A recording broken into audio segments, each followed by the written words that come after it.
Kind of an amazing piece in the New York Times the other day, an essay entitled, "Was That Racist?" Times reporter Greg Howard highlighted what he says is the systemic racism of white women on New York City sidewalks. Howard says when he's walking around the city, white women, and only white women, repeatedly fail to walk in a courteous manner, forcing him onto the street or the grass if he hopes to avoid a collision, and he's very upset about it. Jason Whitlock is an anchor at our sister network, Fox Sports 1, and he joins us tonight. Jason, thanks a lot for coming on. No problem. Glad to be here.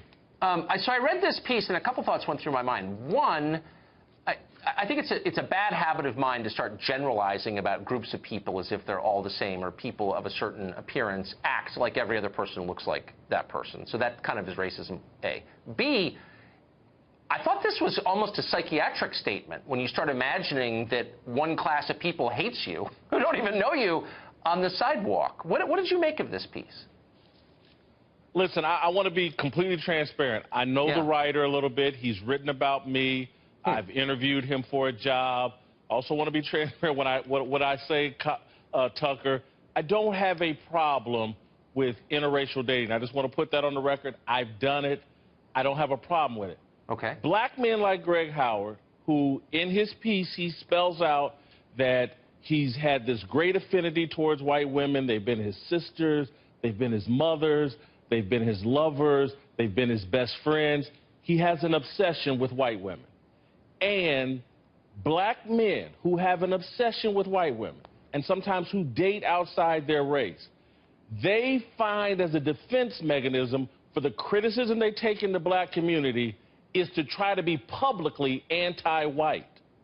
They live a different life in private, and then publicly and through social media and through whatever their media jobs are, they try to act like they're the most militant Malcolm X descendant that you can possibly be.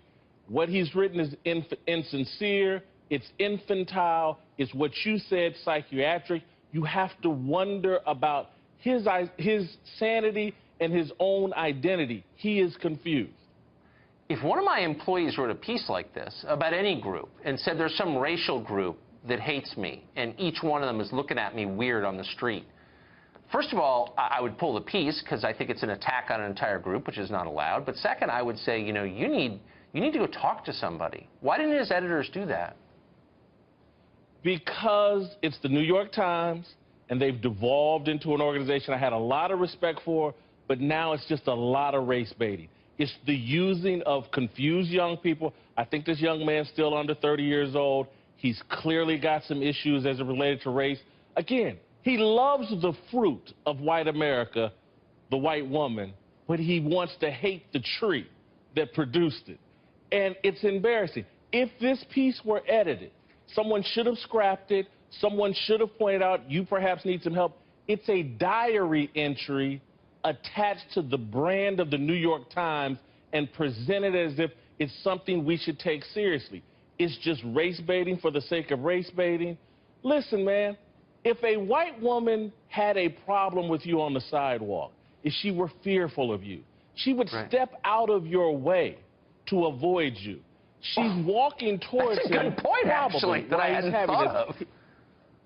Yeah, he looks so harmless and so respectable that she just assumes, like most men who are chivalrous, he's going to step out of her way. She is not going to walk dead into him and risk a conflict if she had a problem with him. Again, it's like one of these, she can't win either way. If she steps out of the way, it's like, oh, white women are afraid of me, and they step out of the way every time they see me.